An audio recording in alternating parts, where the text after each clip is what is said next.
De gloria en gloria te veo, cuando más te conozco, quiero saber más de ti. Mi Dios, cuán buen alfarero, quebrántame, transfórmame, moldéame a tu imagen, Señor. De gloria en gloria te veo, cuando más te conozco, quiero saber más de ti. Mi Dios, cuán buen alfarero, quebrántame, transfórmame, moldéame a tu imagen, Señor. Quiero ser más como tú, ver la vida como tú, saturarme de tu espíritu y reflejar al mundo tu amor. Quiero ser más como tú, ver la vida como tú, saturarme de tu espíritu y reflejar al mundo tu amor. De gloria en gloria te veo, cuando más te conozco, quiero saber más de ti. Mi Dios, cuán buen alfarero, quebrántame, transfórmame, moldéame a tu imagen, Señor. Quiero ser más como tú, ver la vida como tú, saturarme de tu espíritu y reflejar al mundo tu amor. Quiero ser más como tú, ver la vida como tú, saturarme de tu espíritu y reflejar al mundo tu amor, y reflejar al mundo tu amor.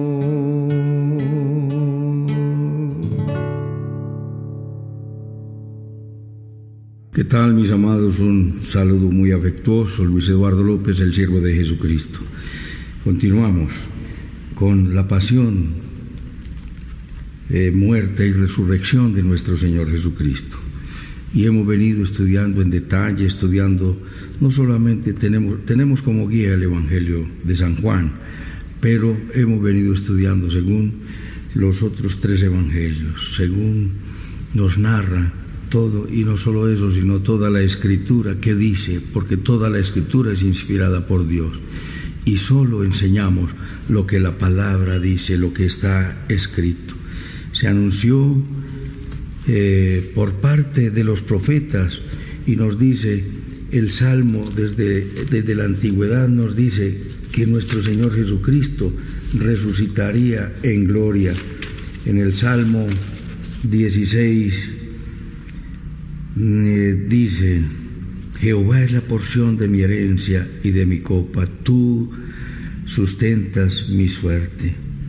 Bendeciré a Jehová que me aconseja, aún en las noches me enseña mi conciencia. A Jehová he puesto siempre delante de mí, porque está a mi diestra, no seré conmovido. Se alegró por tanto mi corazón, se gozó mi alma, mi carne también reposará confiadamente.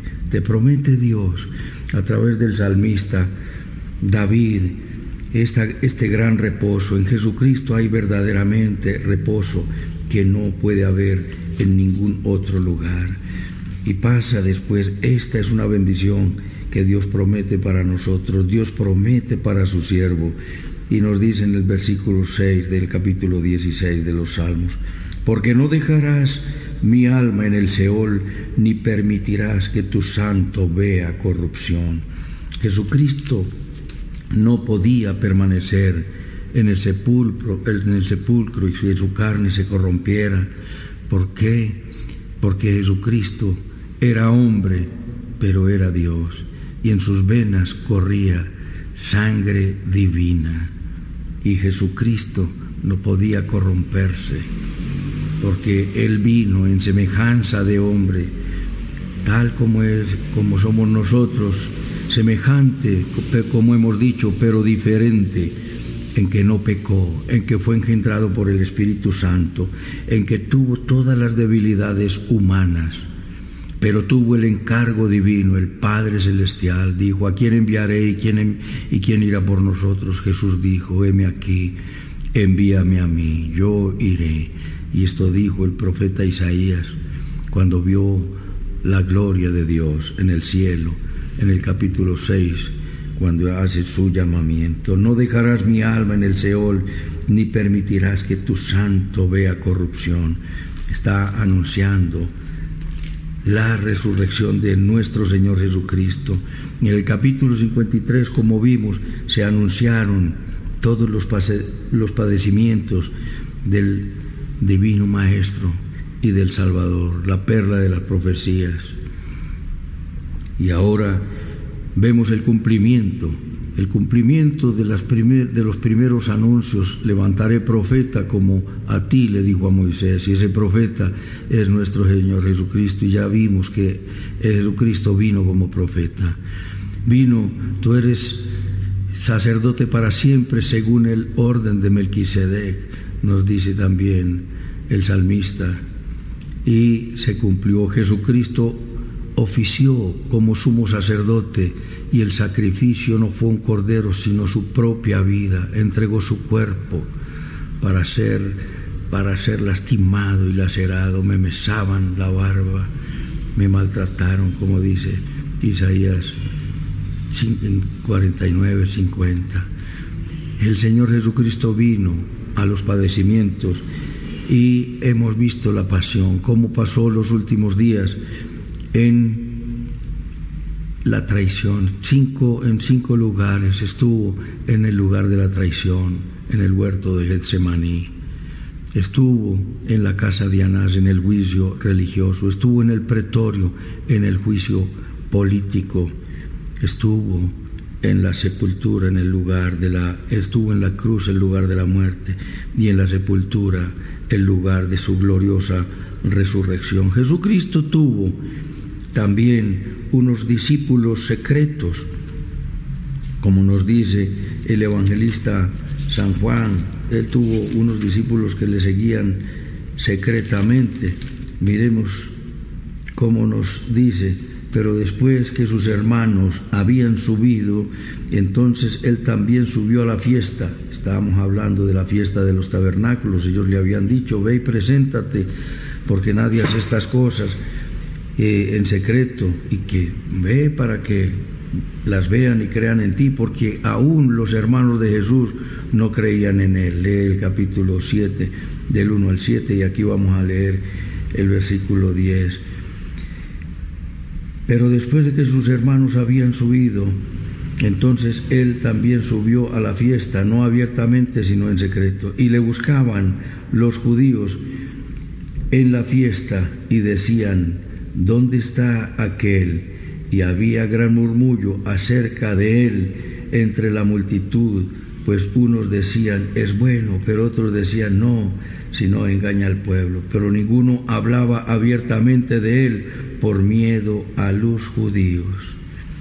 Entonces algunos fueron seguidores de Jesucristo, pero tenían temor de ser perseguidos. Como tuvieron temor, y lo vamos a ver, sus discípulos después de la muerte se encerraron donde Jesús se les apareció. Hoy vamos a ver sus honras fúnebres y vamos a ver su gloriosa resurrección y cómo se apareció primero a una mujer resucitado en gloria. En la próxima charla vamos a ver que Jesús se aparece a sus discípulos y que Jesús se aparece al discípulo incrédulo. Y luego vamos a ver si verdaderamente Jesucristo delegó el perdón de los pecados a los hombres. ¿Quién tiene facultad para perdonar los pecados? Solamente Dios. Eso durante el ministerio de su encarnación también Jesús había hecho muchos seguidores y en su mayoría eran secretos, pues tenían miedo de los judíos. Ahí lo vimos en Juan 7, 12 al 13. No hablaban abiertamente por temor a los judíos. Cuando en otro tiempo en Egipto Sodoma y Gomorra representaban al mundo sin Dios, los representantes del mundo pagano y sin Dios eran Egipto, Sodoma y Gomorra. Desde ahora hemos visto que Israel o los judíos llevan esa representación, y lo dice el mismo profeta Isaías. Mira cómo les dice: príncipes de Sodoma, oíd palabra de Jehová, escuchad la ley de nuestro Dios, pueblo de Gomorra. ¿Para qué me sirve, dice Jehová, la multitud de vuestros sacrificios? Hastiado estoy de holocaustos, de carneros y de cebo de animales gordos. No quiero la sangre de bueyes, ni de ovejas, ni de machos cabríos. ¿Quién demanda esto de vuestras manos cuando venís a presentaros delante de mí para hollar mis atrios? No me traigas más vana ofrenda, el incienso me es abominación, luna nueva y día de reposo, el convocar asambleas, no lo puedo sufrir, son iniquidad vuestras fiestas solemnes. ¿A quién le está hablando? A su pueblo. Observa, porque los paganos no le traían animales engordados, no hacían fiestas solemnes, días de reposo, convocar asambleas, no lo decían. Pero ¿cómo los está llamando? Esto fue hace 2800 años y más o menos más de 1000 años antes había desaparecido Sodoma. Sodoma había desaparecido. Oíd, príncipes de Sodoma, escuchad la voz de nuestro Dios, pueblo de Gomorra. ¿Por qué? Porque se habían olvidado del verdadero Dios. Y entonces su pueblo se meterá en las hendiduras de las rocas y en las cavernas de las peñas por la formidable presencia de Jehová y por el resplandor de su majestad cuando se levante para castigar la tierra. ¿Quiénes serán los primeros que se esconderán? Su pueblo. Aunque Dios tiene un remanente salvo por gracia, y después de que entre la plenitud de los gentiles, todo Israel será salvo. No todo israelita, entiéndelo, porque todo Israel es la salvación para Israel como nación. El judío que quiera salvarse hoy ha de salvarse como se salva el pagano o el gentil o el que no pertenece al pueblo de Israel, por la fe en nuestro Señor Jesucristo. Y la salvación nacional también será por la fe en nuestro Señor Jesucristo, cuando Jesucristo derrame espíritu de oración y de gracia sobre la casa de Jerusalén y sobre Israel. Y dice: y mirarán a mí a quien traspasaron. ¿A quién? A Jesucristo. ¿A quién? Al pueblo de Israel. Derramará su espíritu de gracia y de oración.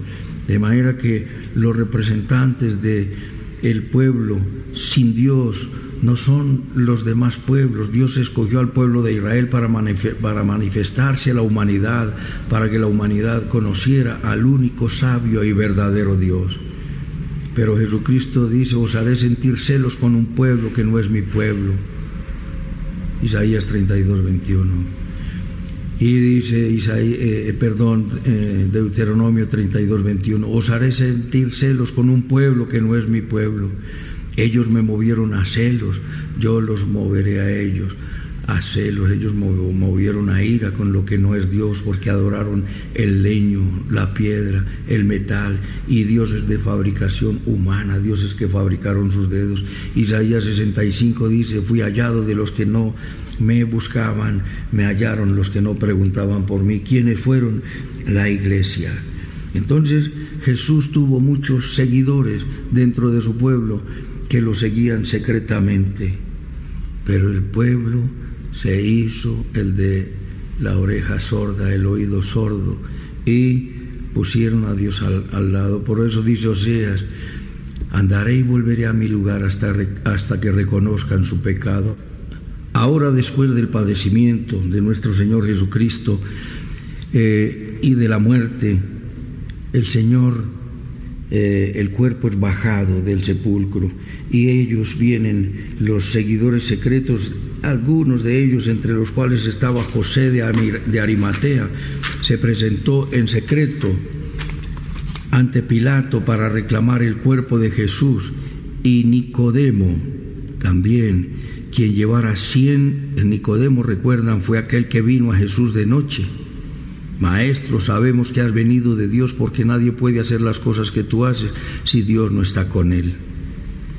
Se presentaban de noche, tenían temor del Sanedrín, tenían temor de los escribas y fariseos, de los judíos, como los llama el Evangelio de San Juan, pero Mateo, Marcos y Lucas los dicen los ancianos, los escribas y fariseos, los principales del pueblo judío, que fueron los que hicieron el mitín y confabularon contra Jesús. Estos vinieron y se presentaron delante del gobernador para que les autorizara la entrega del cuerpo. Nicodemo llevaba unas 100 libras de hierbas y especies aromáticas, nos dice Juan 19:39. También Nicodemo, el que antes había visitado a Jesús de noche, vino trayendo un compuesto de mirra y de aloes, como 100 libras. Vinieron a preparar el cuerpo de nuestro Señor Jesucristo. Eran hombres ricos. Era la costumbre también en los sepelios de los ricos preparar el cuerpo de esta manera, con estas esencias aromáticas. Su cuerpo fue envuelto en lienzos y fue sepultado. Según la costumbre hebrea, al muerto se le envolvía en lienzos y se le introducía en una tumba. Las tumbas eran construidas en paredes y en cámaras funerarias múltiples. Las tumbas individuales eran cavadas en el suelo de una cueva y recubierta con una losa. Por lo general no se usaban féretros, se ponía el cuerpo sobre una manta. A Jesús se le sepultó de la misma manera, a la usanza de la época. Lo envolvieron en lienzos con especias aromáticas y le introdujeron en el sepulcro nuevo, donde no se había puesto a ningún otro. Este sepulcro estaba cerca del lugar de la muerte, porque ya estaba tarde y tenían que sepultarlo. El sepulcro era ajeno, de José de Arimatea. En el día, y fue hecho en el mismo día, según el mandamiento, porque dice Deuteronomio 21:23, no dejarás el cuerpo en el madero, no dejarás que pase la noche, porque está escrito: maldito el que es colgado en un madero. No dejarás que la tierra se contamine, dice Deuteronomio 21:23. Al día siguiente era día de reposo y ningún trabajo podían hacer, como lo dicen los 10 mandamientos en Éxodo 28. El día de reposo, guardarás el día de reposo, Éxodo 28, 23:12 y 31:15. El sepulcro fue tapado con una piedra y asegurado con guardias, y finalmente lo dejaron rodar.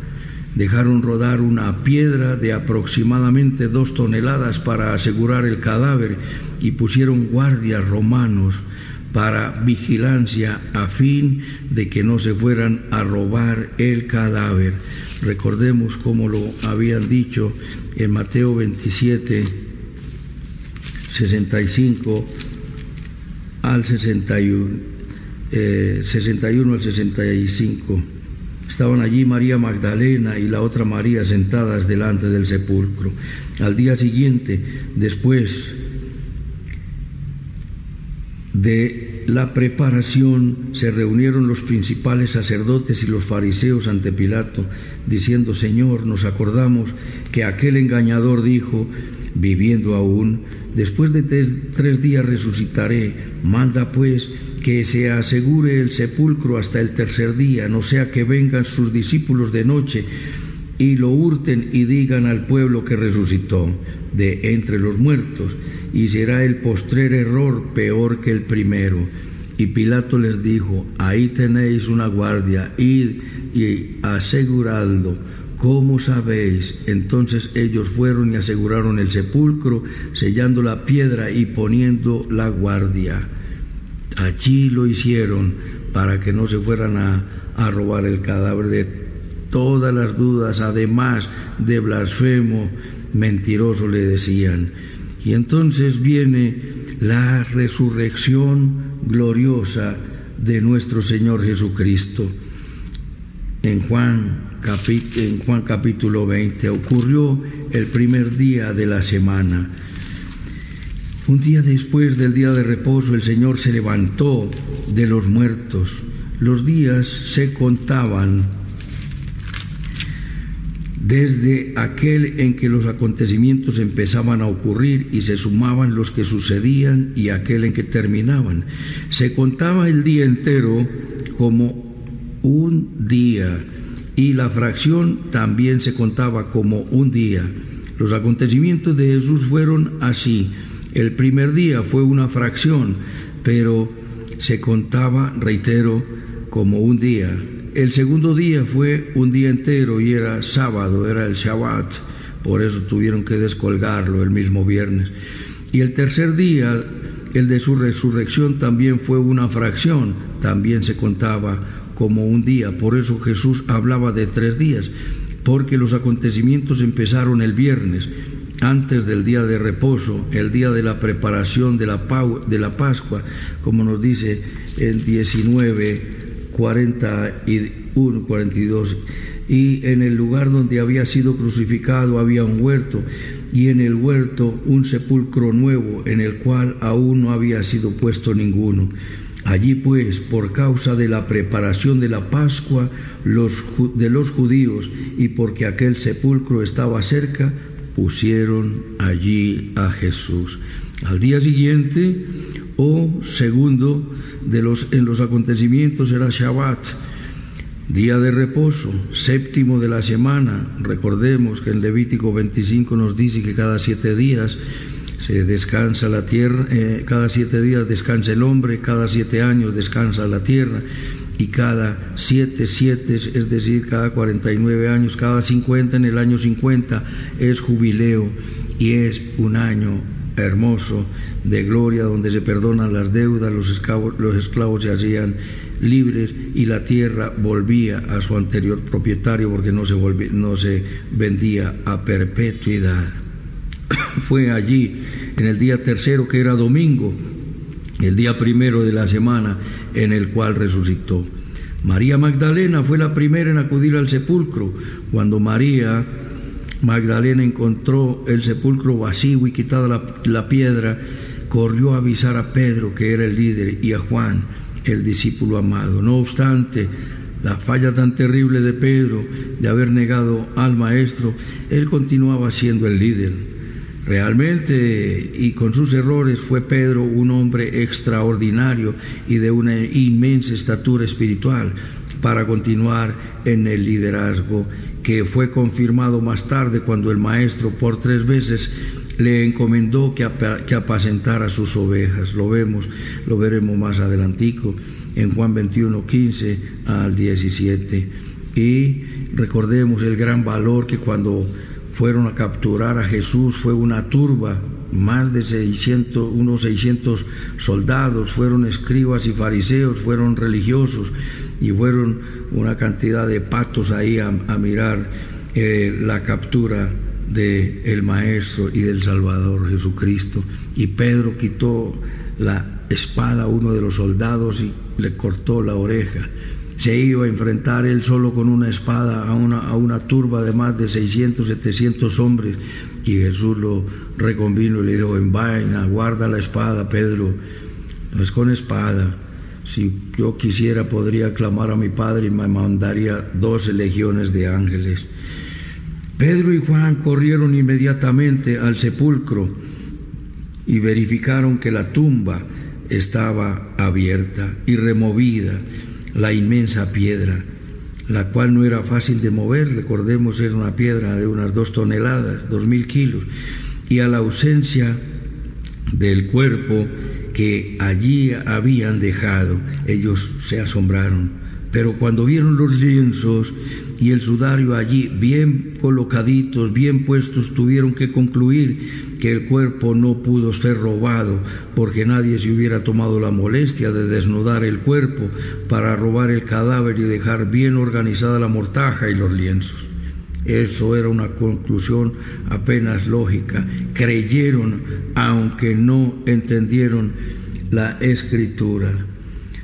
Entonces entró también, miremos desde aquí, versículo 3, y salieron Pedro y el otro discípulo, el que está escribiendo este evangelio, y fueron al sepulcro. Corrían los dos juntos, pero el otro discípulo corrió más aprisa que Pedro y llegó primero al sepulcro. Bajándose a mirar, vio los lienzos allí puestos, pero no entró.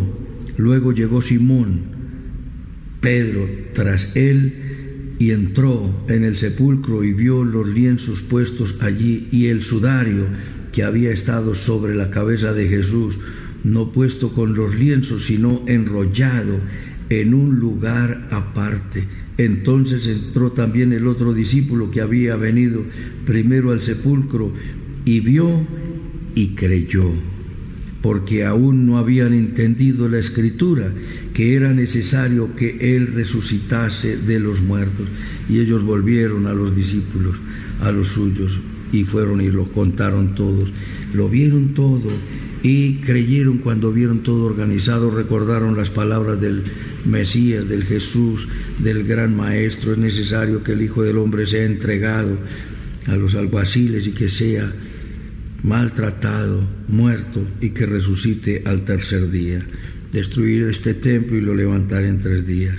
Los demás discípulos, el resto de los discípulos, todos aquellos, se enteraron de la resurrección del Maestro por el testimonio de Pedro y de Juan, como vimos en el versículo 10, que ellos volvieron a los discípulos y a los suyos. Jesús se aparece primero a una mujer.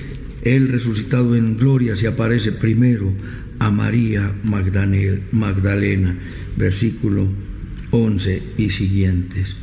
Leamos: pero María estaba fuera llorando junto al sepulcro, y mientras lloraba se inclinó para mirar dentro del sepulcro y vio a 2 ángeles con vestiduras blancas que estaban sentados, el uno a la cabecera y el otro a los pies, donde el cuerpo de Jesús había sido puesto. Y le dijeron: mujer, ¿por qué lloras? Le dijo: porque se han llevado a mi Señor, no sé dónde lo han puesto. Cuando había dicho esto, se volvió y vio a Jesús que estaba allí, mas no sabía que era Jesús. Jesús le dijo: mujer, ¿por qué lloras? ¿A quién buscas? Ella, pensando que era el hortelano, le dijo: Señor, si tú lo has llevado, dime dónde lo has puesto y yo lo llevaré. Jesús le dijo: María. Volviéndose ella le dijo: Raboni, que quiere decir maestro. Jesús le dijo: no me toques, porque aún no he subido a mi Padre, mas ve a mis hermanos y diles que subo a mi Padre y a vuestro Padre, a mi Dios y a vuestro Dios. Fue entonces María Magdalena para dar a los discípulos las nuevas que había visto al Señor y que Él le había dicho estas cosas. María Magdalena fue la primera en verle resucitado. María Magdalena se encontraba junto al sepulcro, miró adentro, vio a esos 2 ángeles con vestiduras blancas en su belleza y sentados donde habían puesto el cuerpo de Jesús. Ella es aquella de la que sabemos que Jesús había echado fuera 7 demonios, como lo registra Lucas en Hechos 2.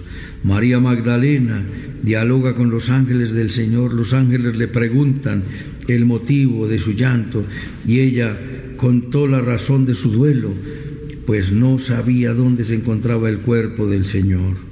María Magdalena dialoga con el Señor resucitado. Ella le ve y en principio no le reconoce.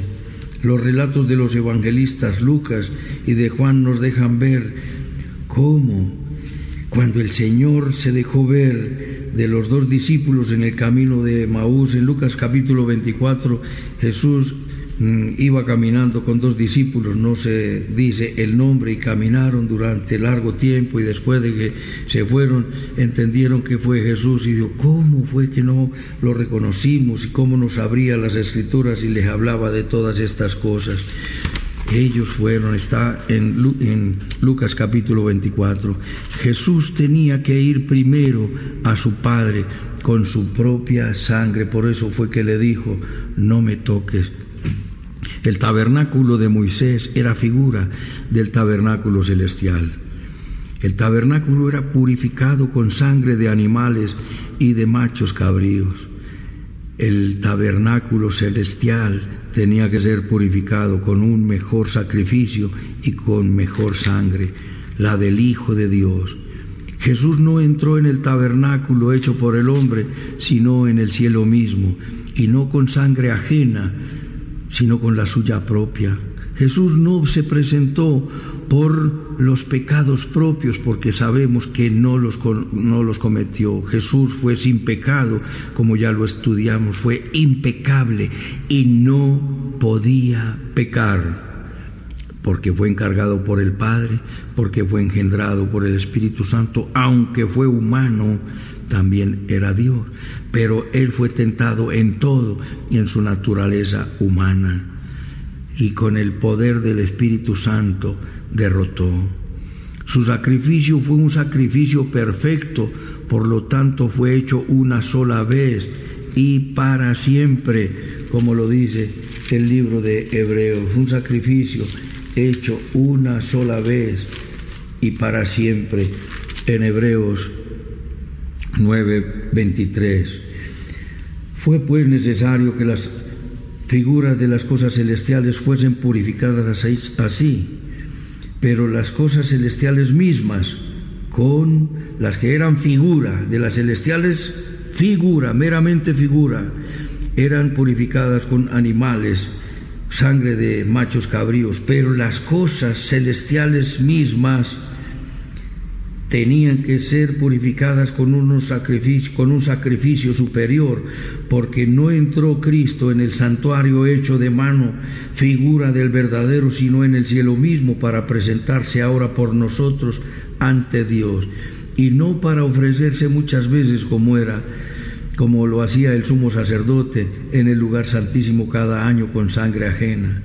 De otra manera, hubiera tenido que ser necesario padecer muchas veces desde el principio del mundo, pero ahora en la consumación de los siglos se presentó una vez para siempre por el sacrificio de sí mismo para quitar de en medio el pecado.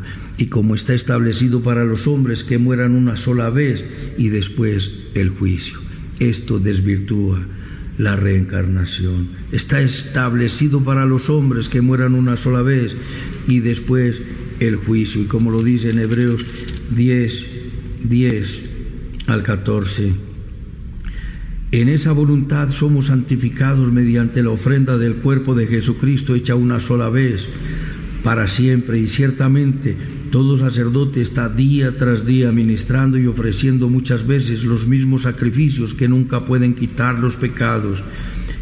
La sangre de los animales y machos cabríos no quitaban el pecado, recuerda, cubrían el pecado. Cuando Juan el Bautista ve venir a Jesús, inmediatamente dice: he ahí el Cordero de Dios que quita el pecado del mundo. La sangre de los machos cabríos, recuerda, cubría el pecado. La sangre de Jesucristo quita el pecado. Anunciado por Miqueas que Dios, como tú, que perdona el pecado y la iniquidad y lo sepulta en el profundo mar. Miqueas 7, 18, y nos dice: ciertamente todo sacerdote está día tras día ministrando y ofreciendo muchas veces los mismos sacrificios que nunca pueden quitar los pecados. Pero Cristo, habiendo ofrecido una vez para siempre un solo sacrificio por los pecados, se ha sentado a la diestra de Dios. De ahí en adelante, esperando hasta que sus enemigos sean puestos por estrado de sus pies. Porque con una sola ofrenda hizo perfectos para siempre a los santificados. Dios nos hace perfectos, es decir, Dios quita el pecado de nosotros. Por eso dice el apóstol Pablo: ya yo no soy el que hago esto o aquello, sino el pecado que mora en mí. El pecado mora en nosotros, pero nosotros ya somos ciudadanos del cielo, no somos ciudadanos de la tierra. Por eso fue que Jesús dijo a María Magdalena que tenía que presentarse primero al Padre. Cuando uno enseña esto, le dice: entonces, ¿cuántas son las venidas de nuestro Señor Jesucristo? Porque ahí está muy claro y lo dice: no me toques, porque aún no he ido a mi Padre. Voy a mi Padre y a vuestro Padre. Se lo dijo a María Magdalena: no me toques, porque aún no he subido a mi Padre, mas ve a mis hermanos y diles que subo a mi Padre y a vuestro Padre, a mi Dios y a vuestro Dios. Y María fue y contó. Observe que el versículo 20-19 dice: cuando llegó la noche de aquel mismo día, el primero de la semana, estando cerradas las puertas en el lugar donde los discípulos estaban reunidos por miedo de los judíos, vino Jesús y puesto en medio de ellos dijo: paz a vosotros. Él subió, Él resucitó, se dejó ver de María Magdalena y le dijo: no me toques, voy a mi Padre. Él tenía que presentarse ante el Padre Dios y decirle: Padre, he pagado por el pecador, aquí está la sangre. En el tabernáculo, no hecho por manos humanas, sino en el tabernáculo celestial. Mira que después, en el mismo día, se apareció y se dejó tocar de Tomás. Tomás, ven, tócame. Pero esto lo miraremos en la próxima charla. Por eso fue que le dijo que tenía que presentarse primero a su Padre, a quien tenía que dar cuenta de que la deuda del pecado estaba cancelada, y presentar su propia sangre ante quien había establecido que el pecador debería morir, tendría que morir. El día que de él comieres, ciertamente morirás. La paga del pecado es muerte, mas la dádiva de Dios es vida eterna en Cristo Jesús, Señor nuestro. Romanos 6:23. Y entonces, así con su sangre, purificar y reconciliar todas las cosas, las que están en el cielo y las que están en la tierra, haciendo la paz mediante la sangre de su cruz, nos dice Colosenses 1:20, y Hebreos 9:23 y 28 les he leído. María Magdalena procede a dar testimonio de la resurrección del Señor a los discípulos. Fue una mujer fiel al llamamiento del Señor y al encargo dado por el Señor. Las mujeres han ocupado un lugar de vital importancia en la expansión del reino de Dios desde la aparición del hombre, y seguirá siendo así de manera esencial, de esencial importancia, hasta la venida del Señor. Muchos han tratado de restar importancia a las mujeres y prohibirles estar en el ministerio para la obra del Señor, pero tal actitud no tiene soporte en la Sagrada Escritura. Jesús lo hizo, Jesús padeció, pero Jesús venció la muerte. No dejarás mi alma en el Seol, ni dejarás que tu santo vea corrupción.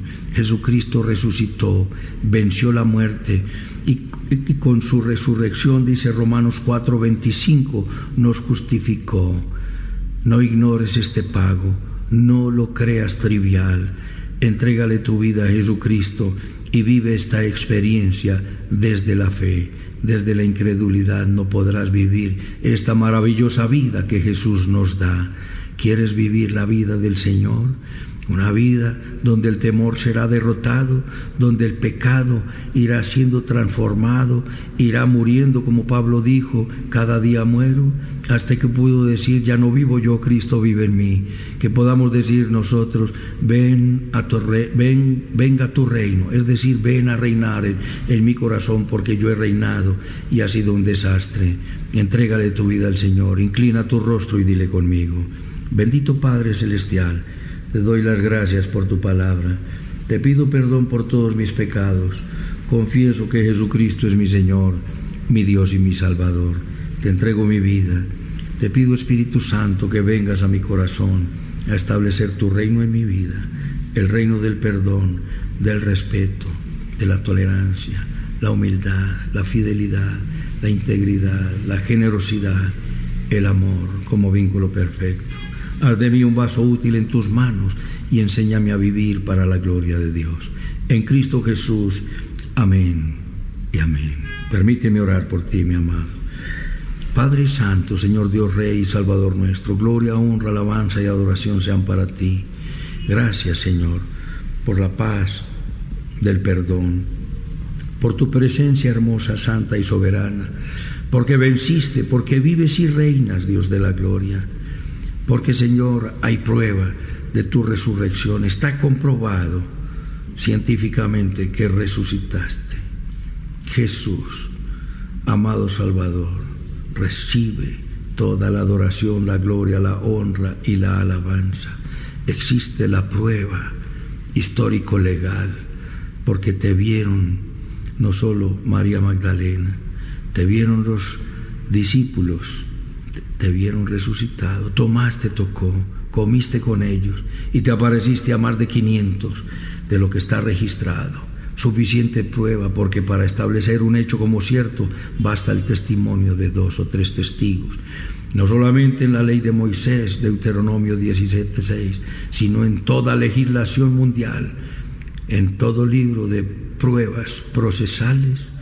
La prueba testimonial es una prueba que reconstruye la verdad histórica. Gracias, Señor.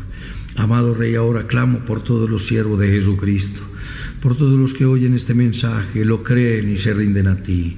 Ahora clamo por nuestras necesidades, Cristo de la gloria, por los recursos económicos, por la bendición material, por la salud y el bienestar, por un cerco de protección, amado Salvador, para que evites enfermedad y contagio. Una bendición para nuestros gobernantes, nuestros presidentes, por nuestra América, amado Salvador. Oro por los que están en eminencia. Oro también por los bandidos, ladrones, insurgentes, revolucionarios, terroristas, secuestradores, violadores, amado Salvador.